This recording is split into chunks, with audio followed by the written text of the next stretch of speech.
Hablaban con plomo y humo. Si alguien no vigilaba su espalda, era hombre muerto.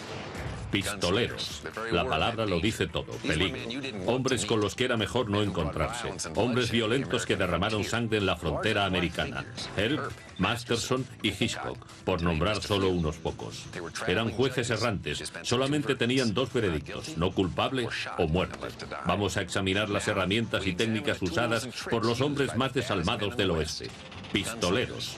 A continuación, en Pistoleros del Salvaje Oeste. Ah, y cuidado con la espalda.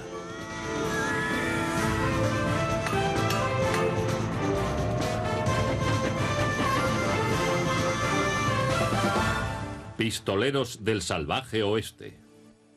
Soy Keith Carradine. Si un hombre no tenía cuidado en el Salvaje Oeste, podía morir en un instante. Si se quería sobrevivir, era necesario dominar las herramientas del oficio. Y si el oficio era matar a otros, la herramienta era el revólver. El revólver fue probablemente la herramienta más usada en el Salvaje Oeste. Era un seguro de vida hecho de plata y marfil, mucho más fiable que los desagradables síntomas que se podían padecer tras haber pasado la noche con una de las chicas del salón. El revólver se llevó vidas, pero también ayudó a salvarlas. Por eso todos hablamos del Salvaje Oeste. El Salvaje Oeste no era lugar para los pusilánimes o los débiles, sino un lugar donde los hombres se endurecían, algo necesario para sobrevivir en la frontera. La justicia podía tener muchas caras, y una de ellas era un hombre llamado Wild Bill.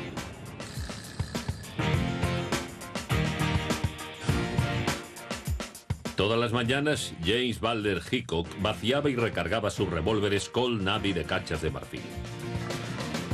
El hombre al que llamaban Wild Bill no era exactamente un salvaje, sino alguien que se preocupaba por salvar su pellejo. Los revólveres Colt Navy de Hitchcock eran del calibre 36, de pistón y bala esférica, de 6 disparos con un alcance preciso de 45 metros. No utilizaban cartuchos, se cargaban con pólvora negra y bolas de plomo. Un fulminante de percusión en la parte trasera de las recámaras proporcionaba la chispa que hacía arder la pólvora lanzando la bala. Funcionaban bien la mayoría de las veces, pero la fría temperatura nocturna podía hacer que la pólvora se contrajera y humedeciera en las recámaras. Eso originaba fallos al disparar que podían hacer pasar un mal rato al pistolero. Como sheriff de Abilene, Kansas en 1871, Hickok no podía asumir riesgos. Recargaba con frecuencia sus revólveres porque, como él decía, había que estar seguro. Wild Bill Hickok fue realmente el primer pistolero. Era un personaje seductor, él lo sabía y se dejaba el pelo largo y vivía de acuerdo con su fama. Hickok era además un hombre extremadamente peligroso. De eso no hay ninguna duda. El ritual matutino de Wild Bill decía mucho de él. Hickok sabía que su supervivencia dependía de algo más que su agresividad. También necesitaba una tecnología fiable. Hickok fue al oeste a mediados del siglo XIX. Iba en busca de fortuna y aventura. En 1865 estaba en Springfield, Missouri, y fue allí donde empezó a ganarse su reputación de pistolero. En julio de 1865, Hickok perdió a las cartas con un jugador llamado Dave Tatt, pero no tenía dinero en efectivo para pagar. Para empeorar las cosas, ambos deseaban los favores de la misma chica, con lo que a su deuda se unía la disputa por una mujer. Tatt provocó a Wild Bill cogiendo su reloj de la mesa de juego y luciéndolo posteriormente. La provocación continuó durante un par de días y finalmente Tatt le dijo a Hickok que cruzaría la plaza del pueblo con el reloj en su bolsillo, a lo que Hickok le respondió: si los muertos andan, podrás hacerlo. Tatt ignoró la amenaza y cumplió su promesa. Apareció en la calle con el reloj de Hickok a la vista, pero los Colt Navy de Hickok le estaban esperando. Y se encontraron, probablemente en uno de los pocos duelos clásicos del salvaje oeste, en el que los hombres se encontraban frente a frente en una calle. Aunque nunca se identificó exactamente el arma que usó Tad, la mayoría supone que fue un revólver de pistón y bala esférica similar al de Wild Bill. Estos revólveres tenían una velocidad de salida del cañón de unos 990 kilómetros por hora. Pero en estos duelos se necesitaba más precisión que otra cosa. Los dos hombres desenfundaron y dispararon. Tad erró el blanco, probablemente debido a que disparó demasiado rápido. Hickok le metió una bala en el corazón a Tad desde una distancia de unos 68 metros, lo que, se mire como se mire, es un buen disparo. Fue un duelo clásico, uno de los incidentes más notables del viejo oeste, por dos razones. Primera, era muy poco habitual. Hollywood nos ha hecho creer que todos los duelos eran como este, pero los duelos cara a cara fueron muy escasos. Los pistoleros preferían disparar a sus enemigos sin previo aviso. No había caballerosidad en el oficio de pistolero. Si una persona iba detrás de otra, esta no le permitía que disparara primero o que mantuviera un duelo limpio. Era igual que en la actualidad. Hacían lo que hacen los gángsters de Los Ángeles. No se les ve por la calle con una K-47 diciendo «vamos a disparar a alguien». Y lo mismo ocurría entonces. El duelo de Hickok-Tad destacó en la historia del oeste debido al increíble disparo de Bill. Con las armas de fuego existentes en 1851 no era un logro insignificante. Este es el arma preferida de Bill Hickok, el revólver de pistón y bala esférica Colt Navy. Cuando Hickok lo empuñaba por sus cachas de marfil, tenía la vida de otro hombre a su merced. En su duelo con Dave Tad, Wild Bill acertó en el corazón de su rival desde una distancia de 68 metros.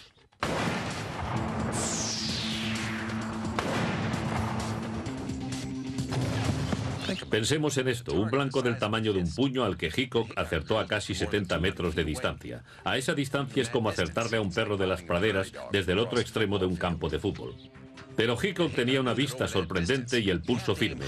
Sabía que con ese revólver tenía que apuntar un poco alto, porque la gravedad hace que el proyectil caiga lo suficiente para cambiar una herida mortal en el corazón por una herida dolorosa en el vientre. Y no olvidemos que Tad a su vez respondía al fuego de Hickok. Para su desgracia falló y fue el último error de su vida. ¿Creen que disparar es fácil?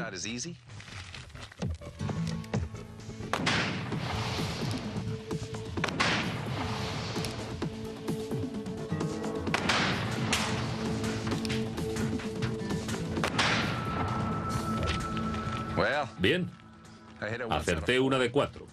Creo que habría podido sobrevivir. El final del duelo de Wild Bill tenía un mensaje.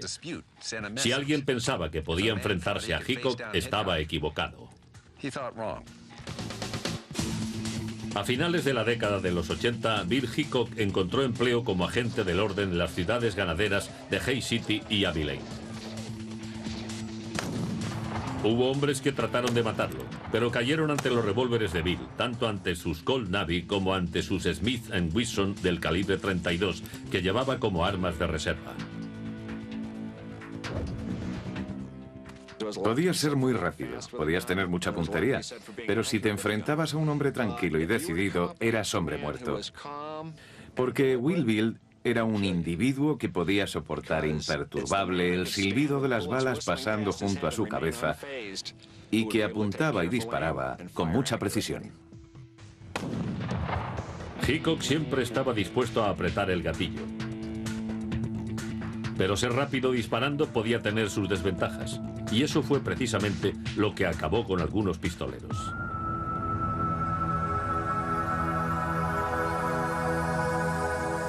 Estamos a 5 de octubre de 1871 y Bill Hickok es sheriff de Abilene, Kansas. Al terminar el día oye disparos fuera del Salón Álamo. Se encuentra a Phil Coy, un pistolero. Coy está borracho y buscaba pelea. Cuando Hickok llegó, Coy estaba en la calle con un revólver en la mano. Decía que había disparado a un perro. Wild Bill no le creyó y se dispuso a sacar sus revólveres. Coy disparó primero, pero la bala pasó entre las piernas de Hickok. Este disparó mejor y mató a Coy allí mismo. No había terminado Coy de caer cuando Hickok oyó unos pasos tras de sí. Se volvió y disparó instintivamente, acertando a Mike Williams en la cabeza, matándolo en el acto. Al momento el mundo se desplomó encima de Hickok, porque Mike Williams, el hombre al que acababa de matar, era su fiel ayudante. Williams había oído el tiroteo y había acudido corriendo desde el otro lado del pueblo para ayudar a Bill. Hickok nunca pudo superar aquella tragedia. Perdió su puesto en Abilene y 5 años más tarde fue asesinado durante una partida de póker en Deadwood, Dakota del Sur. Le dispararon por la espalda, probablemente con un Colt Navy. Murió de una manera lamentable. Fue una tragedia inesperada. Los pistoleros como Will Bill Hickok podían enfrentarse a 2 o 3 enemigos a la vez, pero para hacerlo necesitaban un arma tecnológicamente más avanzada, un arma repetidora. Armas de repetición. Los primeros pobladores del oeste no disponían de ella. Solamente tenían pistolas de un solo disparo y había que recargarlas. Sin embargo, esos pioneros tuvieron que enfrentarse con frecuencia a nativos que poseían armas rudimentarias, pero que no estaban limitadas a un disparo por minuto. Los indios eran muy diestros con el arco y las flechas. Un buen tirador podía disparar 5, 6, 10 flechas por minuto, así que llenaba el cielo con ellas. La destreza de un indio con el arco le reportaba una gran ventaja frente a los primeros colonizadores que no tenían armas que pudieran igualar su cadencia de disparo. Hasta que en 1836 un joven armero de Connecticut llamado Samuel Colt consiguió que la situación cambiara. Colt introdujo el revólver Patterson, una pistola con tambor giratorio que podía realizar 5 disparos sin recargar. El sistema Patterson introdujo un cambio en la cadencia de fuego. Colt ideó este sistema mientras vivió junto al mar. Cuando Samuel Colt tenía unos 14 años, pasó 2 años viviendo en la costa. Se fijó entonces en la rueda del timón que se usa para gobernar el barco y que en determinados momentos se fijaba para seguir un rumbo determinado. Este hecho le dio la idea de construir un tambor con recámaras que se detuvieran frente a un cañón único, y de esa manera nació el revólver de repetición. Fue como el Bill Gates de su época. Los ordenadores existían ya cuando Bill empezó a añadirles funciones. En la época de Colt ya existían los revólveres, pero él les añadió algunas peculiaridades. El Colt Patterson, por su avanzada tecnología, pasó a ser el favorito de los Texas Rangers. Este revólver se convirtió en una leyenda en Enchanted Rock. Durante el otoño de 1841, un ranger de Texas, Jack Hayes, subió a la cima de una gran formación de granito llamada Enchanted Rock para conseguir una mejor vista de la zona. Cuando descendía por ella, Hayes se encontró rodeado por un grupo de comanches hostiles.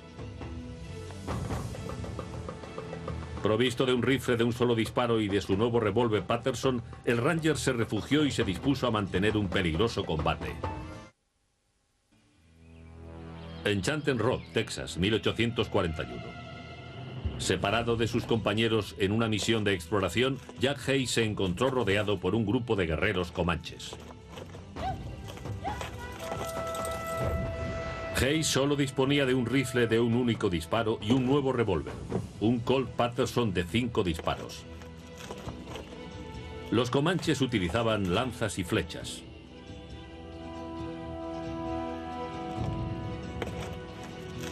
Pretendían capturar al ranger,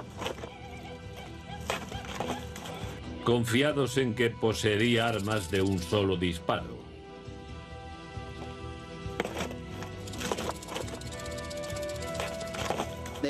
Esperaron y le asaltaron confiando en que hiciera el único disparo de que disponía para atacarle a continuación.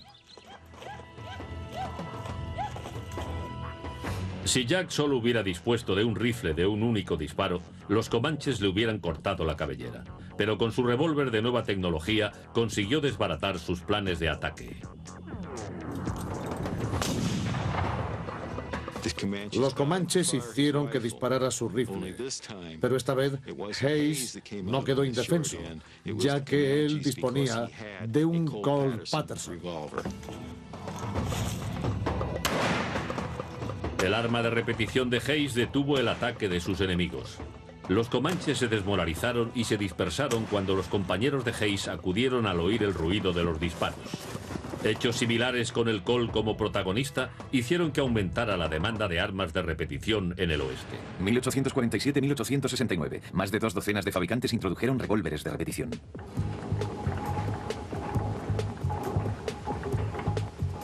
El reto en los fabricantes de armas del este había cambiado. Ahora debían resolver el problema de satisfacer la demanda de esta arma innovadora, lo que desencadenó una revolución en el proceso de fabricación. Sam Cole inventó y patentó herramientas como tornos y molinos. Fue el precursor de Henry Ford y de la industria moderna, que se desarrolló por primera vez en aquellos días. Se dio a conocer en todo el mundo el sistema americano de fabricación. Unas mejores máquinas produjeron unas mejores armas. Muy pronto las industrias empezaron a fabricar mejores modelos de forma masiva y a gran velocidad. La industria armamentística en este periodo era parecida a la industria informática actual. Al cabo de 6 meses, el producto ya estaba anticuado, no se fabricaba y se producía otro nuevo. Y muchas de estas armas nuevas eran revólveres.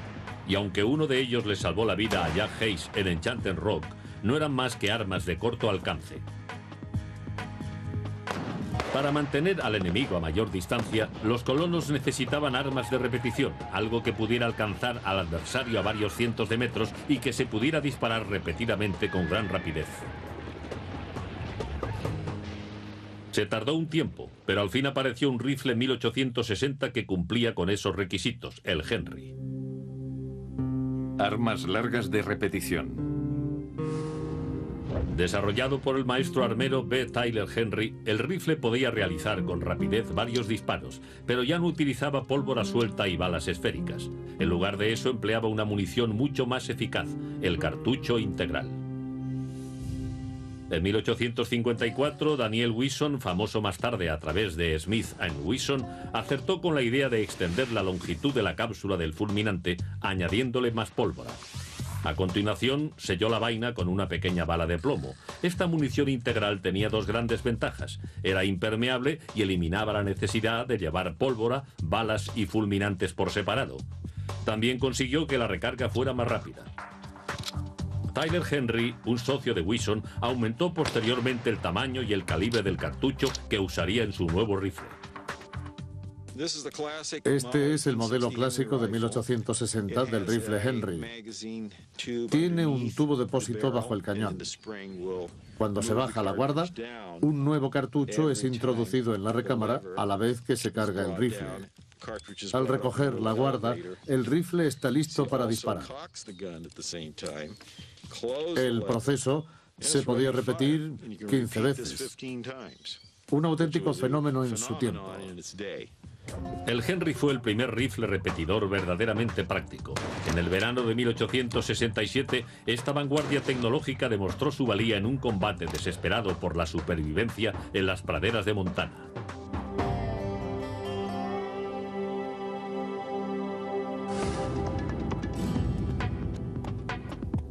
El 2 de agosto de 1867, un grupo de 19 soldados y 6 civiles abandonó el fuerte C.F. Smith para recoger heno con el que abastecer al ganado del ejército.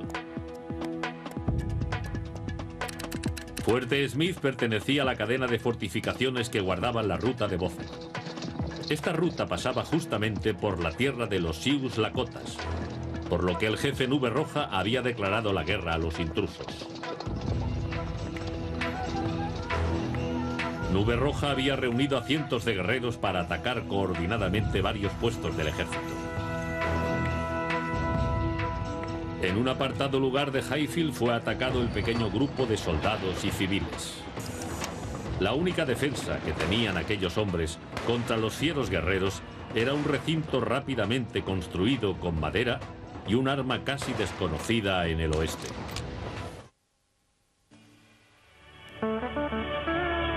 Territorio de Montana, 1867. Un grupo de hombres sale del fuerte C.F. Smith a recoger heno para el ganado del puesto. Pero el grupo es atacado por un gran número de guerreros Sioux. Los indios rodearon a los trabajadores que se parapetaron tras un improvisado corral de troncos. Los soldados cogieron sus rifles estándar de disparo único y se prepararon para la defensa. Un miembro civil del grupo, Al Colvin, se refugió y se dispuso a disparar con su rifle.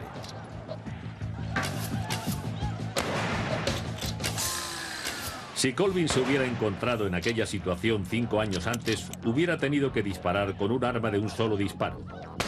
Habrían contado entonces con unos 20 fusiles de fuego lento para defenderse de cientos de SEAL. Lo más probable es que el pequeño grupo de soldados y civiles de Fuerte Smith hubiera sido aniquilado.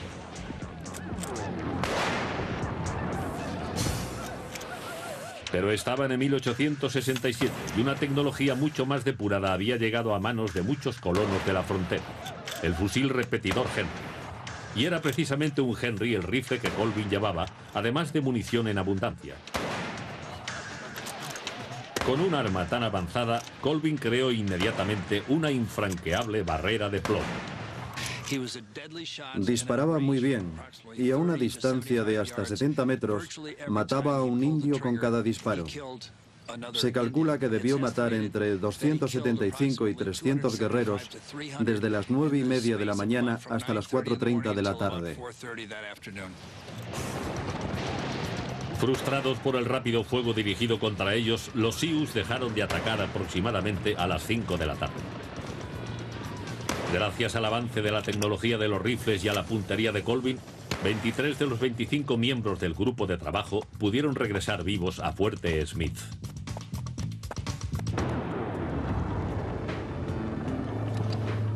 Una versión mejorada del rifle Henry fue el Winchester, un rifle repetidor que se convirtió en el favorito de los pistoleros.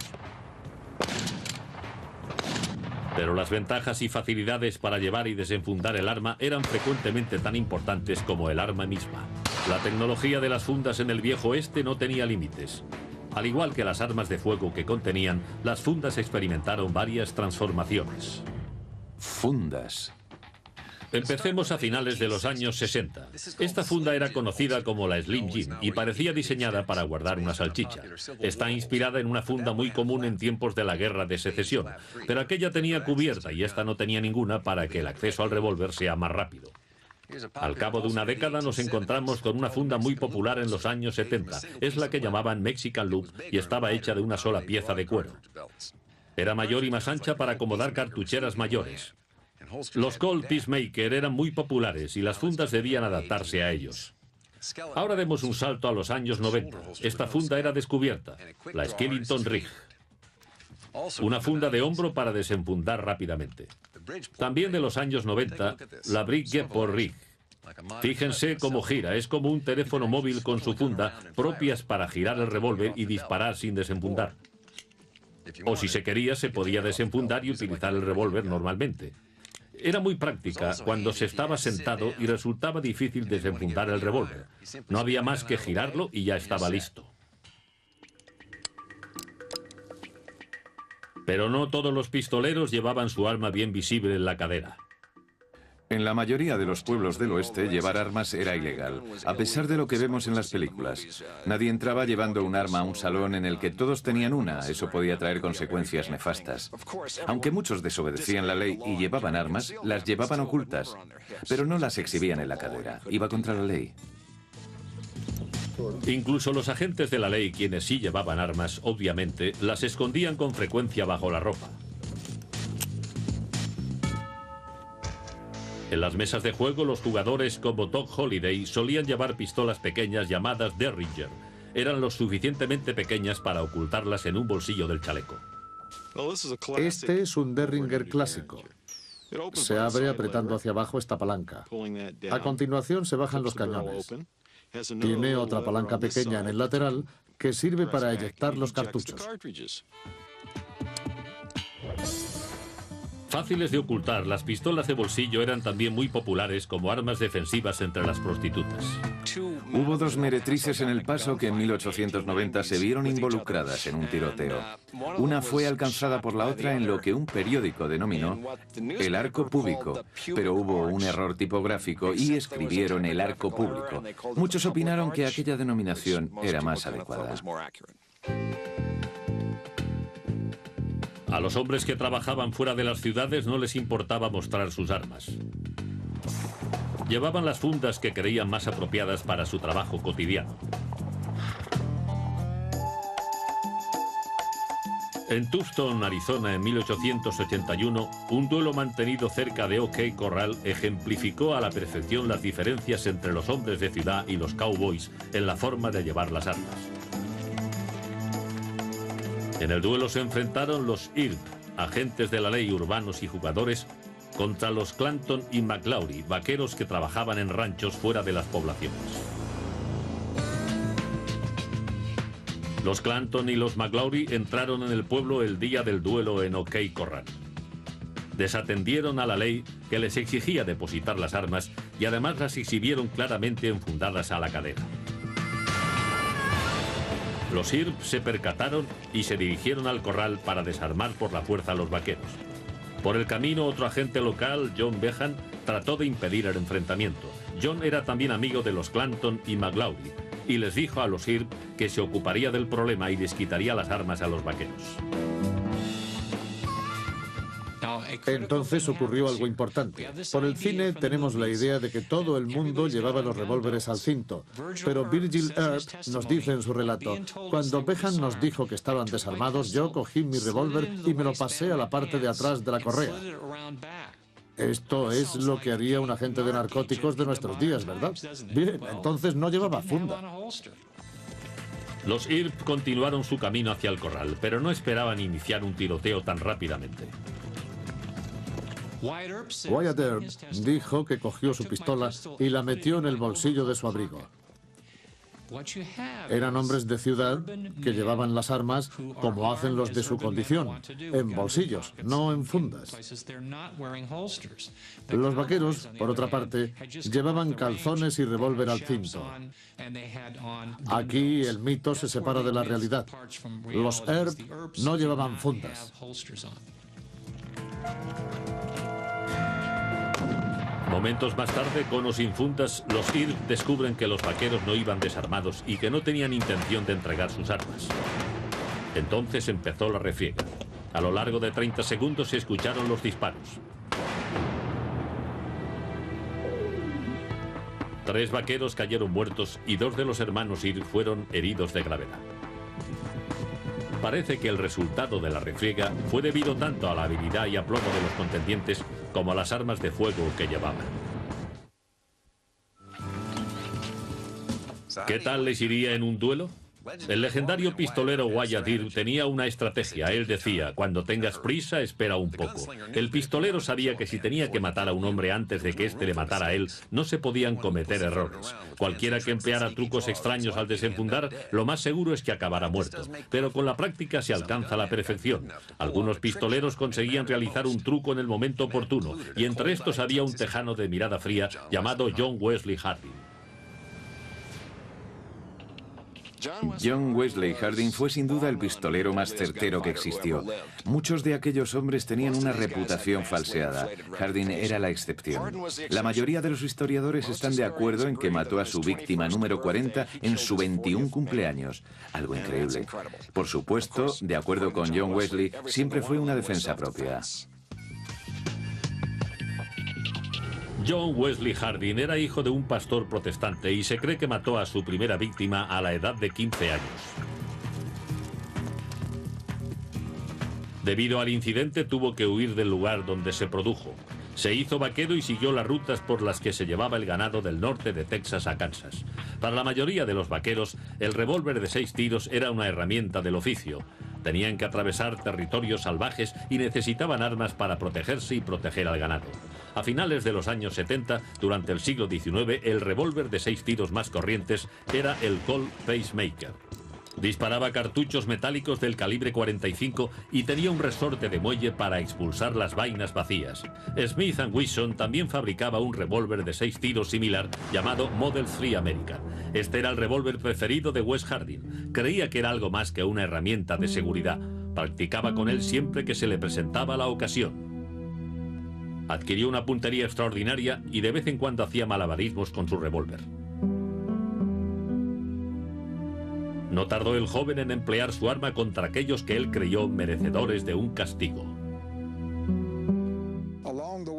Camino de Kansas, mató por lo menos a media docena de personas, incluyendo a 5 vaqueros en una refriega en el río Little Arkansas. De hecho, en aquellos tiempos, mucha gente le llamaba Little Arkansas debido a la gente que mató allí. Parecía que a Harding le gustaba matar, lo llevaba en la sangre. Llegó a decir que en una ocasión intimidó al gran Wild Bill Hickok. En sus memorias, Harding dijo que se hizo amigo de Wild Bill cuando Hickok era sheriff de Abilene, Kansas, en 1871. Bebían y salían con chicas, iban juntos, de juerga. Como en la mayoría de las poblaciones ganaderas, en Abilene estaba prohibido llevar armas dentro del recinto de la ciudad. Como sheriff de Abilene, Hickok debía velar por el cumplimiento de la ley. Un día Harding apareció en la ciudad llevando su revólver de 6 tiros. Wild Bill le siguió y le ordenó que entregara el arma inmediatamente.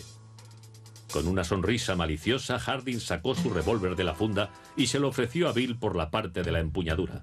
Pero cuando Hickok fue a cogerlo, Harding le dio la vuelta y apuntó con él a Wild Bill. ¿Ocurrió o no ocurrió así? Donde únicamente se menciona es en la autobiografía de Harding. La mayoría de los historiadores creen que eso no sucedió. Yo creo que sí, así era Harding. Harding no trató de amenazar a Hickok, solo quería impresionarlo. Quería que Hickok le diera unas palmaditas y le dijera: maldita sea, no sabía que podías hacer eso. Ha estado muy bien, tío. Y hablando de malabarismos, vamos a encontrarnos con el campeón mundial de juegos de revólver, Joey Dillon. ¿Cómo estás, Keith? Hola, Joey. Obviamente parece que sabes cómo manejar el revólver.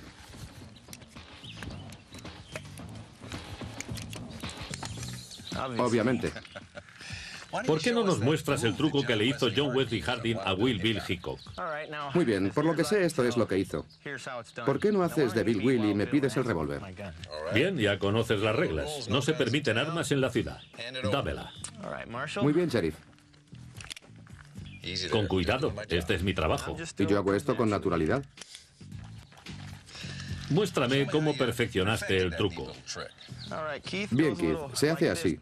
Coges el revólver al revés, así, manteniendo el dedo índice por fuera de la guarda. Dejas que el revólver caiga hacia el lado, así, dejando que el dedo entre en la guarda y entonces le das la vuelta. Al mismo tiempo coges la empuñadura y cargas así. Sabes, siempre me han dicho que John Wesley Harding sabía manejar los revólveres. ¿Por qué no nos muestras alguno de sus movimientos? Es un placer, Keith.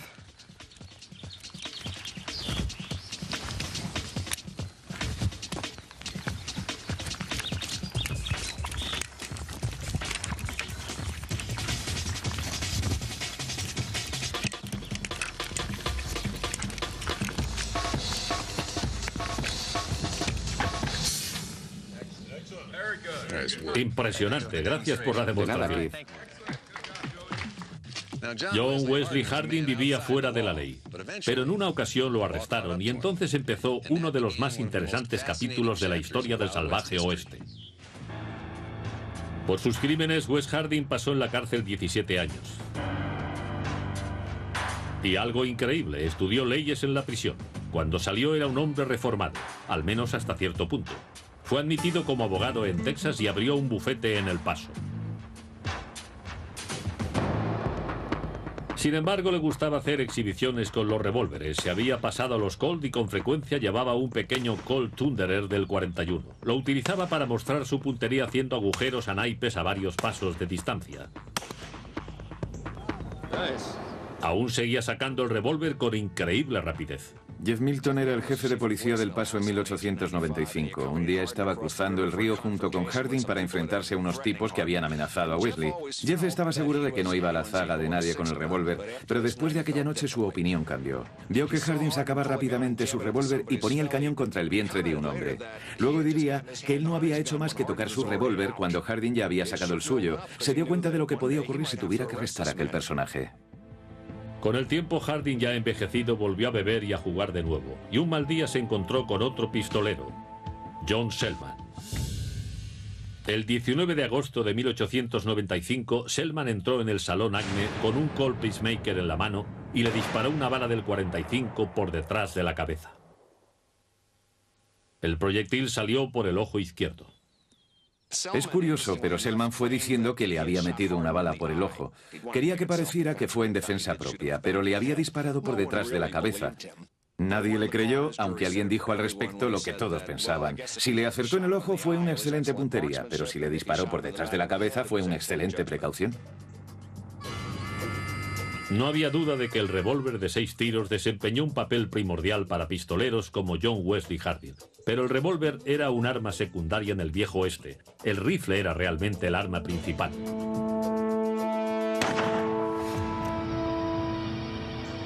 El 7 de septiembre de 1876, 8 bandidos, antiguos combatientes de la Confederación, divididos en grupos, se dirigieron a la pacífica comunidad agrícola de Northfield, Minnesota. Esos rufianes estaban muy lejos de su casa en Missouri, pero según se decía, Northfield tenía un banco que rebosaba dinero yanqui. Aquellos pistoleros sureños, dirigidos por Jesse James y Cole Younger, mantuvieron una guerra personal contra los bancos y trenes norteños durante al menos 10 años. Los hermanos James y los hermanos Younger formaron el sindicato del crimen de más éxito que saliera de la guerra de secesión. Robaron impunemente trenes, bancos y diligencias, incluso recintos feriales. Nadie pudo detenerlos porque las gentes de Missouri les ofrecían refugio en sus casas. Básicamente, sus tácticas consistían en llegar por sorpresa a una ciudad, disparar a discreción, entrar en el banco, coger el dinero y salir corriendo de la ciudad. Pero la incursión en Northfield sería diferente. La ciudad había sido avisada y la suerte de los hermanos James y Younger estaba a punto de cambiar.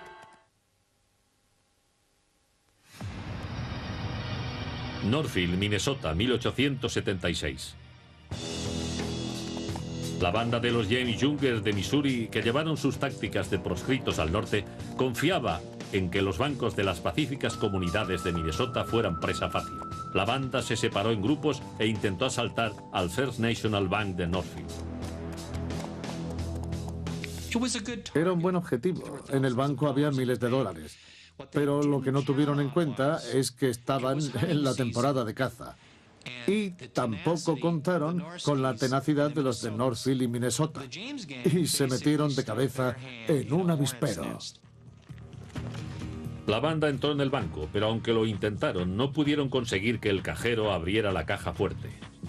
Alguien de la ciudad se dio cuenta de lo que ocurría y salió a la calle gritando: «Coged las armas, están robando el banco».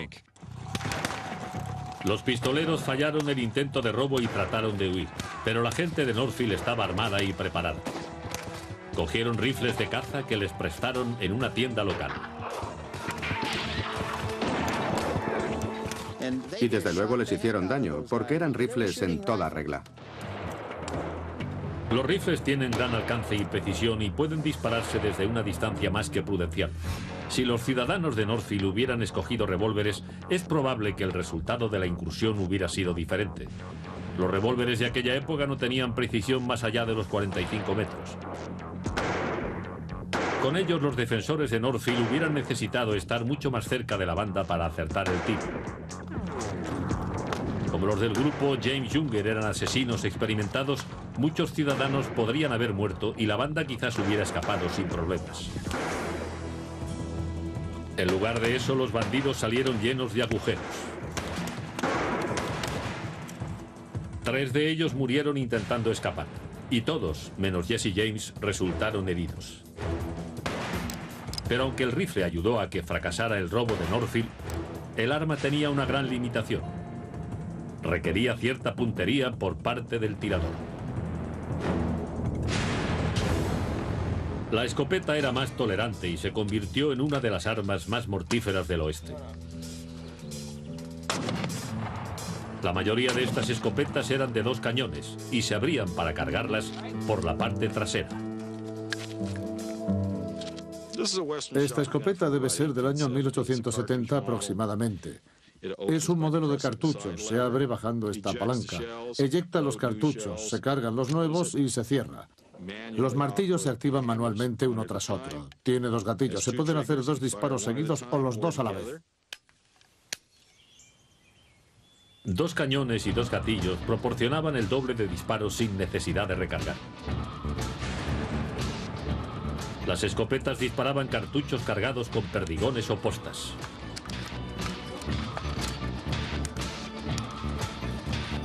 Al salir del cañón, los perdigones se expanden en un círculo de unos 20 centímetros de diámetro.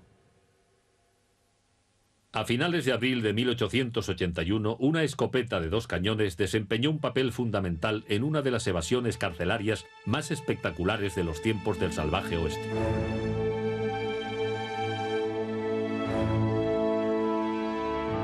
Un joven bandido llamado Henry McCarthy, más conocido como Billy el Niño, estaba preso con grilletes en las muñecas y en los tobillos. Se encontraba en el segundo piso del juzgado del condado de Lincoln. Billy iba a ser ejecutado. El 21 de abril, alrededor de las 6 de la tarde, el juzgado estaba vacío a excepción de Billy y de su vigilante, el agente J.V. Bell. Todo el mundo estaba al otro lado de la calle cenando. Billy pidió ir al servicio, que se encontraba en la parte de atrás. El agente Bell no puso inconveniente. Fue un error fatal. Billy aprovechó la oportunidad que se le presentaba. O bien cogió un arma que le habían escondido, que como dijo Pat Garrett en su autobiografía, es la tradición local de Lincoln, Nuevo México, o salió corriendo escaleras arriba delante de Bell, forzó la puerta que guardaba las armas y apuntó con una a Bell que subía por las escaleras. Independientemente de cómo Kid consiguió el arma, la disparó contra el agente Bell y lo mató. Y todavía no había terminado. A continuación cogió una escopeta perteneciente a Bob Ollinger, otro agente al que Billy odiaba. A Ollinger le gustaba hacer ostentación de su escopeta delante de la cara de Billy. Ollinger provocaba a Billy con los dos cañones y le hablaba de los cartuchos con que estaban cargados. Y le decía que le gustaría dispararle si trataba de escapar. Ollinger estaba cenando al otro lado de la calle cuando oyó el disparo que acabó con Bell. Cruzó corriendo la calle hacia el juzgado y se puso directamente en la línea de fuego de su propia escopeta. Cuando pasó por debajo de la ventana de las escaleras, oyó una voz que le decía alegremente: «Hola, Bob». Miró hacia arriba y se encontró con el fuego de los cañones de su escopeta. Fue alcanzado en la cara y en el pecho por 18 perdigones que pusieron fin a su relación con Billy. Sorprendentemente, Billy no tuvo que escapar de forma inmediata.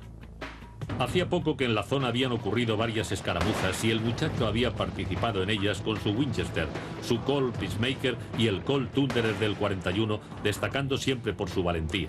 Hizo entonces muchos amigos y por eso los habitantes de la ciudad le permitieron que dedicara alrededor de una hora a liberarse de los hierros.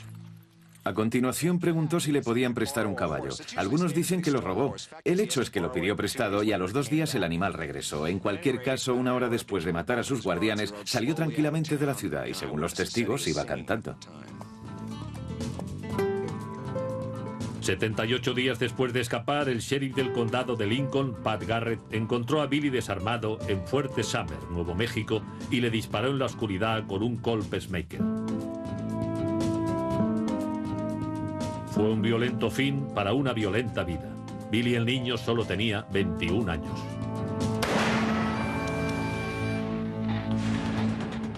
Los pistoleros eran unos hombres rudos, acostumbrados a una vida dura. Sabían que en el salvaje oeste la muerte podía esperarles a la vuelta de cualquier esquina o al entrar en cualquier pueblo en busca de diversión. Para continuar con vida, los pistoleros tenían que utilizar la mejor tecnología disponible. Pero a veces ni siquiera esta resultaba suficiente. Pregunten a Will Bill Hickok, John Wesley Harding o Billy el Niño, hombres duros que vivían para el revólver y murieron por él.